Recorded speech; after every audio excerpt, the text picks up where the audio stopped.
Operação Resgate 2 encontrou 78 pessoas em condições de trabalho semelhantes à escravidão só no mês de julho em Minas Gerais. Minas Gerais, inclusive, lidera esse ranking triste e lamentável no nosso país.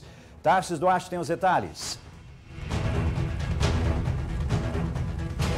Sim, Rafael, em todo o país a Operação Resgate 2 tirou aí de trabalhos em situação, em condições semelhantes ao trabalho escravo, 337 pessoas em todo o país. Só que em Minas Gerais foram 78. Eu estou aqui com o procurador do trabalho, Paulo Veloso, que vai trazer mais informações para a gente. Boa tarde, doutor.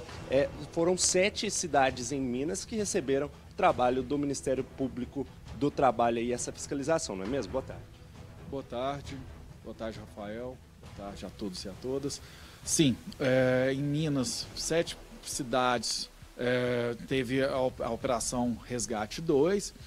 Isso significa que nessas cidades houve a constatação de trabalho análogo de escravo, inclusive em 2 cidades próximas, Uberlândia e também Patos de Minas. Quais eram as condições, especialmente nessas 2 cidades que o senhor exemplifica aí para a gente, aqui em Uberlândia, mais próximo, Patos de Minas também? Como que essas pessoas eram encontradas, doutor?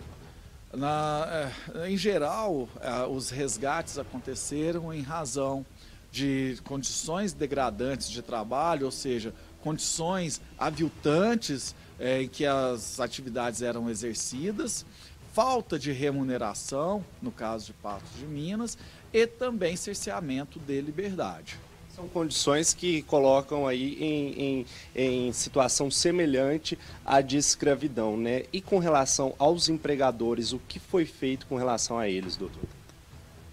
Em casos de constatação de trabalho análogo a de escravo, de trabalho semelhante a de escravo, o empregador é responsabilizado civil, criminal e trabalhista, de forma na esfera civil, trabalhista e também na esfera criminal.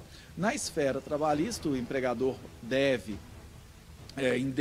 pagar as verbas rescisórias calculadas pela Auditoria Fiscal do Trabalho e também indenizar o trabalhador pela condição a que foi submetida, indenizar individualmente. Além disso, como toda a sociedade é violentada nesse tipo de situação, é afrontada, é vilipendiada, também deve ser indenizada. A sociedade, a coletividade também deve ser indenizada através da indenização por dano moral coletivo. Como vai funcionar o trabalho daqui para frente, principalmente com relação a essas pessoas, para devolver a elas condições de cidadania que lhes foram retiradas? Após o resgate, os trabalhadores são retirados do local de trabalho, uma vez que ali não podem permanecer, já que havia um trabalho análogo ao de escravo. Então é necessário devolver a esse trabalhador a sua dignidade, então eles são retirados do trabalho, daquele local de trabalho. As verbas rescisórias são pagas e, caso eles não sejam do local, da cidade onde houve o resgate, onde aconteceu o resgate, eles são encaminhados para suas cidades de origem.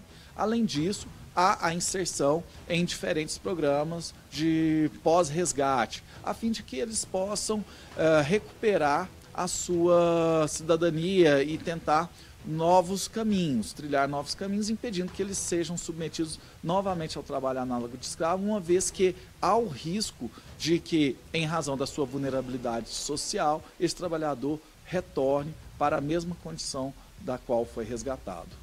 Tá certo, muito obrigado pela entrevista, doutor Paulo Veloso, procurador do trabalho, dando mais informações aí sobre a Operação Resgate 2.